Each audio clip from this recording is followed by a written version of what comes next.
Okay, to continue our human story, about 6,000 years ago, a group of yak herders, they also herded cows and sheep, in what is now the steppes of the Ukraine, had the curious idea of consuming the fluid from the mammary glands of their lactating animals.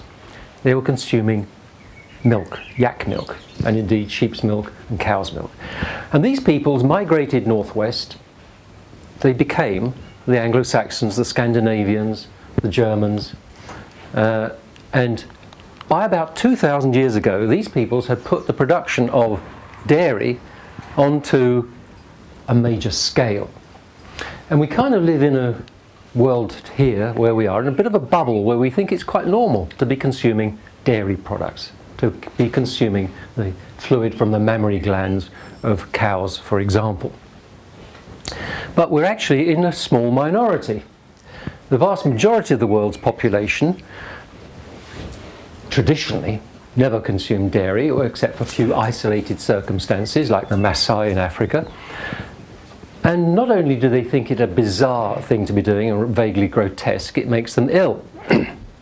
After all, how many of you think this is a normal thing to be doing?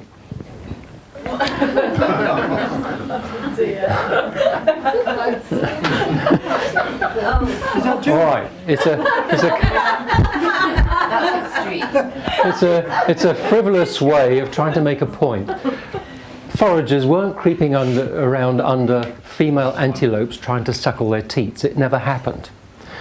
And just to try and put this into context, the milk of the species is for the young of the species. Cow's milk isn't even good for grown-up cows.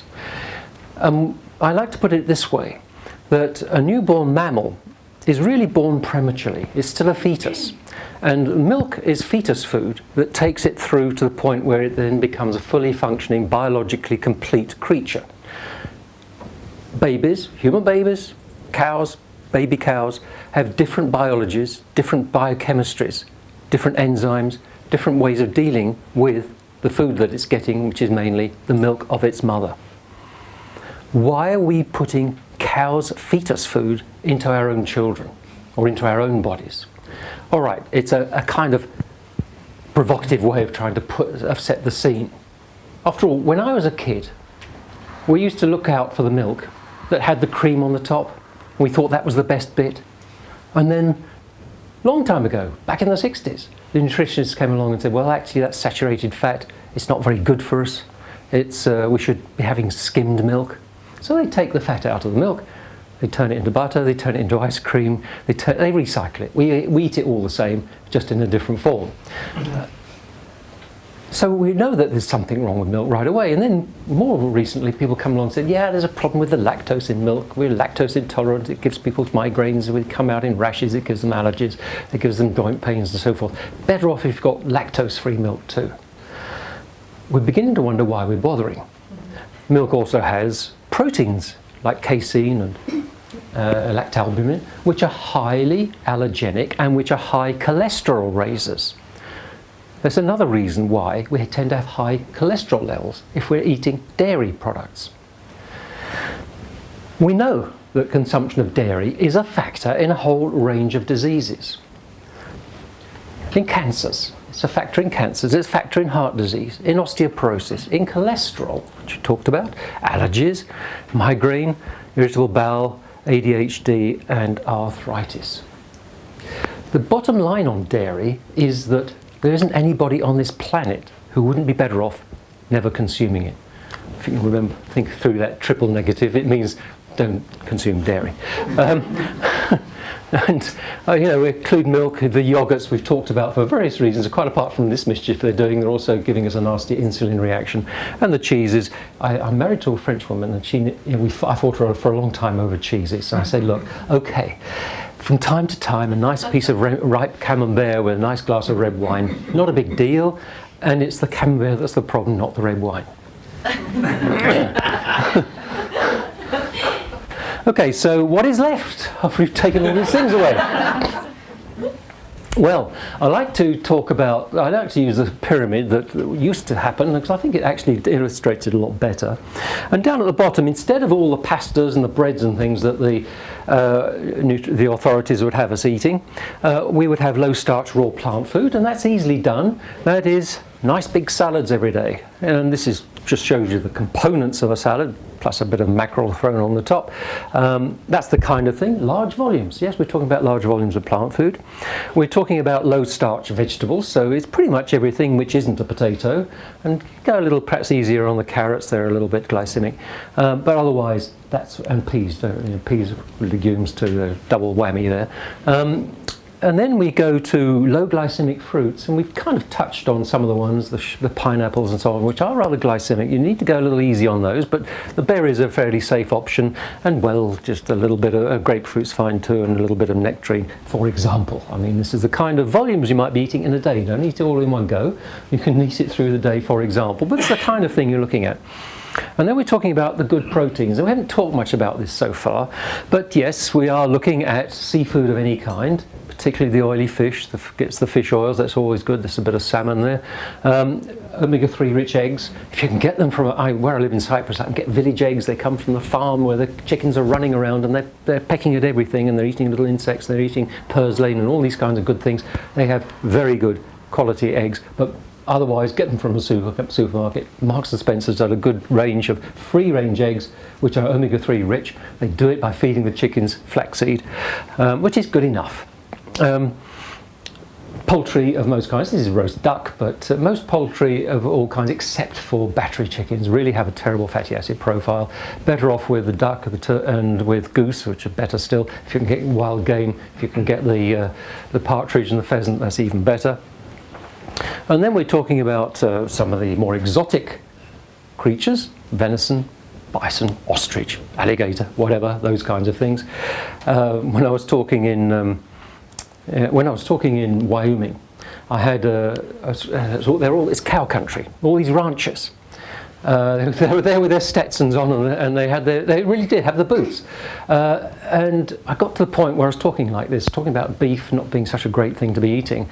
But the cowpoke said, well, what about beef? What do you say about it? And I was kind of saying, well, it's not such a great thing to be doing. I came, as I was driving to the lecture hall through the countryside of Wyoming, I saw moose standing at the side of the road, elk at the side of the road. There were deer at the side of the road. I said, those would be fine. They said, well, that's great, because our freezers are full of elk, moose and venison. All the beef, we ship it off to Chicago and New York. We don't care what happens to the guys there. We don't care what happens to the guys there. But yes, these are the exotic meats. You don't have to necessarily go for them, but just know that they're on the list. And beef, lamb and pork would be all right, and will be all right perhaps in some future when they've been bred to have the right fatty acid profile and they're fed in the right kind of way so that their fatty acid profile is the right kind of one. But at the moment, all we can say is, yeah, we've got to go a little easier, particularly on the pork fats, the really dangerous ones, as we've just seen.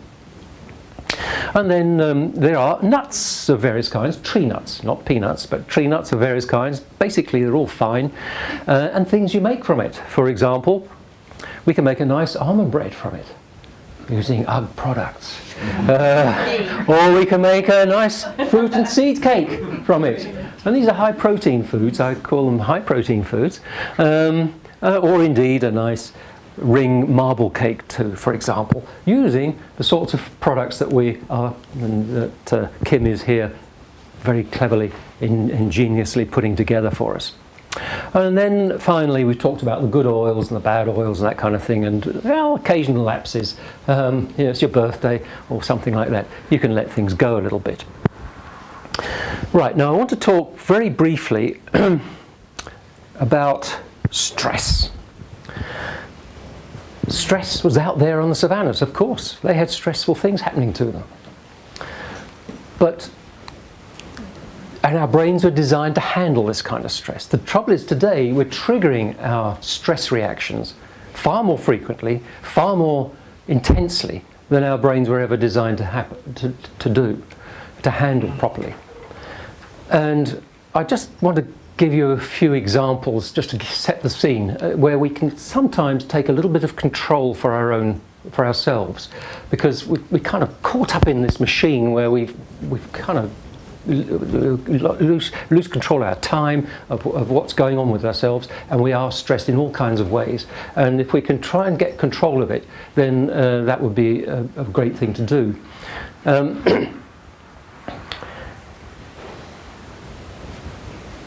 I come from, I live in a country which has got this great history of ancient Greek myths. And what I like about the ancient Greeks is that they kind of had these legends which encapsulate the human condition. And one of these legends concerned a psychopathic innkeeper called Procrustes. Does this mean anything to you? Doesn't matter, I'll tell you. Procrustes had his inn on a lonely road up in the mountains above Athens, and travellers would come, knock on the door and say, "Have you got a bed for the night?" And Procrustes would say, "Sure, come on in, lie on the bed and see if you like it." And the unsuspecting traveller would lie down on the bed, and if he was too short, Procrustes would stretch him to fit the bed, and if he was too long, he would chop his feet off so that he fitted the bed. And this has become a metaphor for artificially trying to squeeze something into a preconceived paradigm.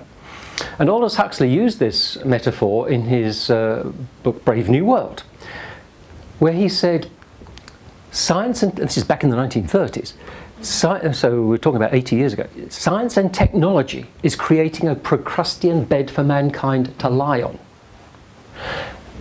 And if mankind doesn't fit, it's just too bad for mankind. There'll have to be some stretchings and amputations. And that is what is happening to us today. We're in this kind of machine where we're having to fit the machine, whereas the machine should be fitting us. So when we realise that we're in this paradigm, then we can start to think a bit more carefully about how we handle that. And I'll just cite a couple of examples. One of the things that is unusual but not unique about the human species is that there is indeed a grandmother generation. Seemingly that grandparents, and in particular grandmothers, were vital to the survival of the human species.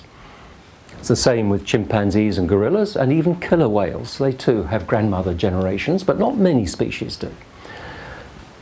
Now, what we see, why would grandmothers in particular be important?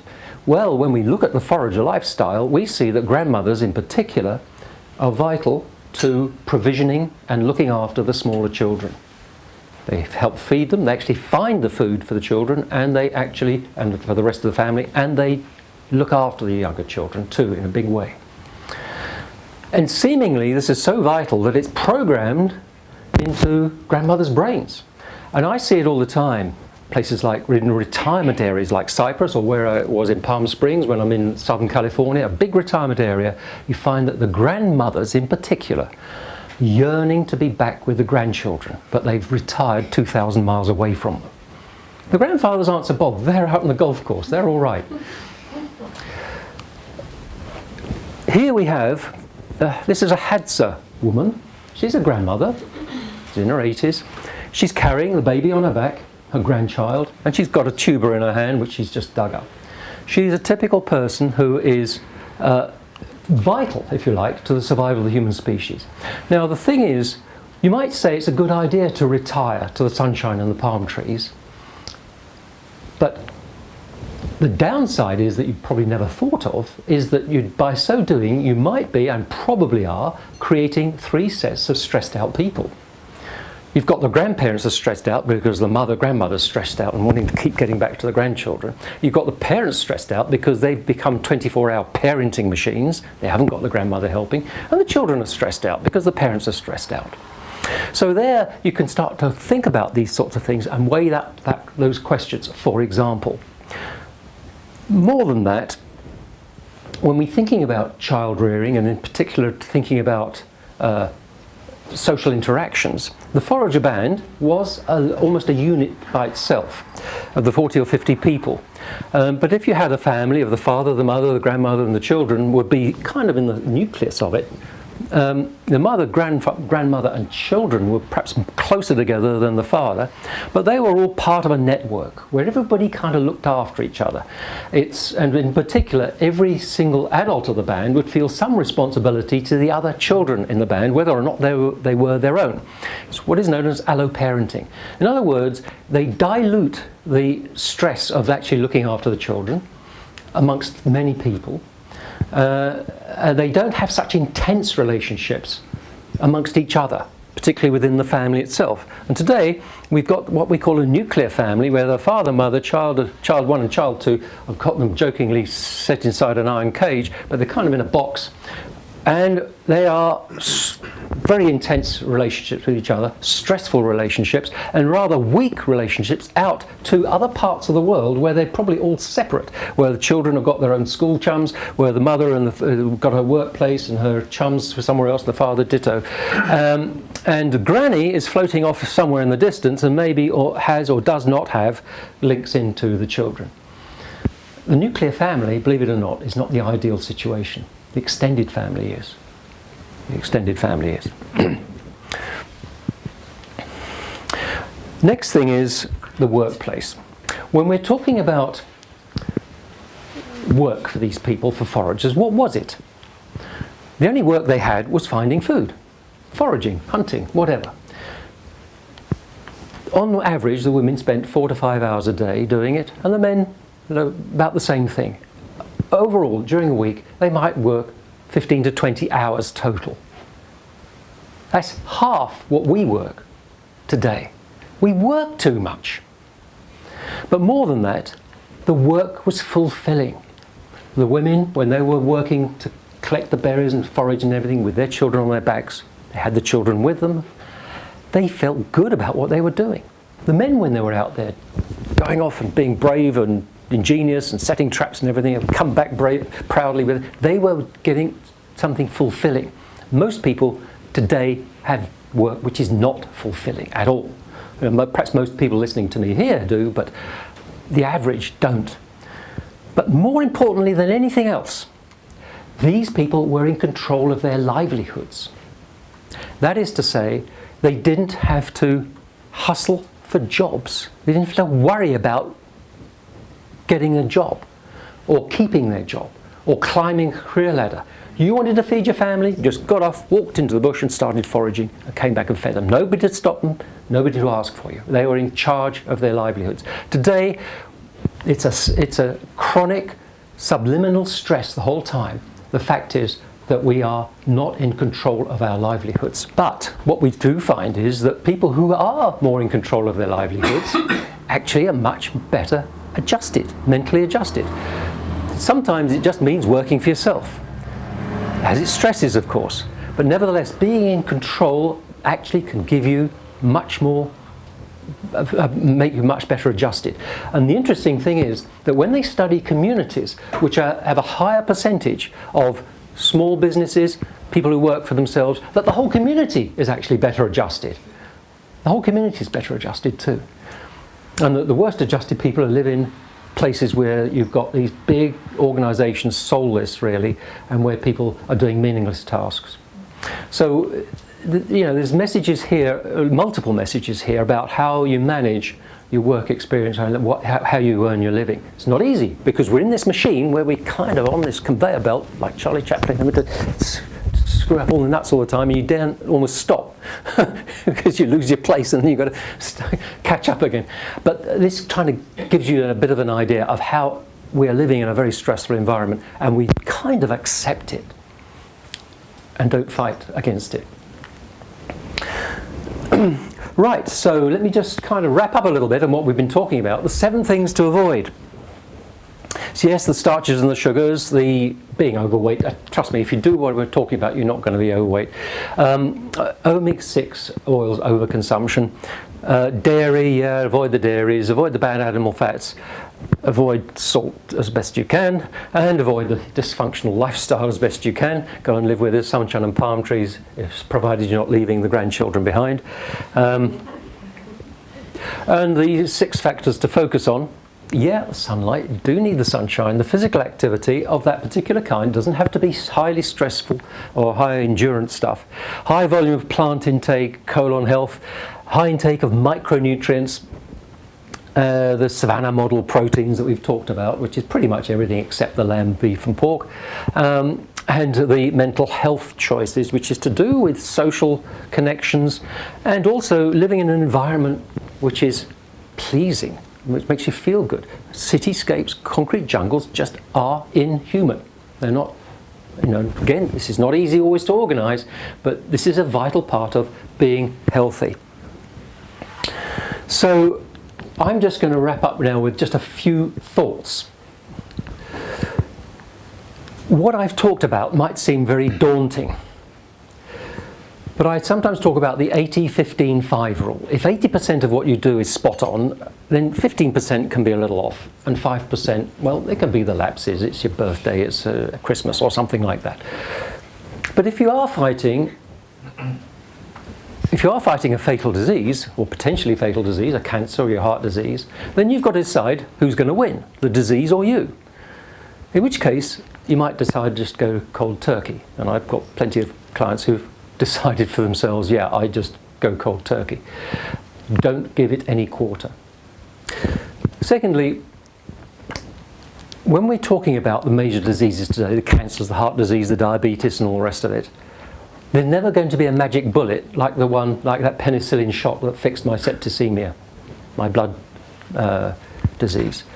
There's never going to be a magic bullet like that. It's because there's all these different factors all going wrong at the same time. But you don't have to micromanage it. That's the good point. You just put this body into the situation which it recognises and it sorts itself out just fine. And thirdly, we often make the mistake of thinking of our bodies as though they were a machine, where if something goes wrong, then we must go in with spanners and screwdrivers and change spare parts and fiddle around with it. That does it a tremendous injustice. The body is a vibrant, living, throbbing organism with terrific powers of self-repair.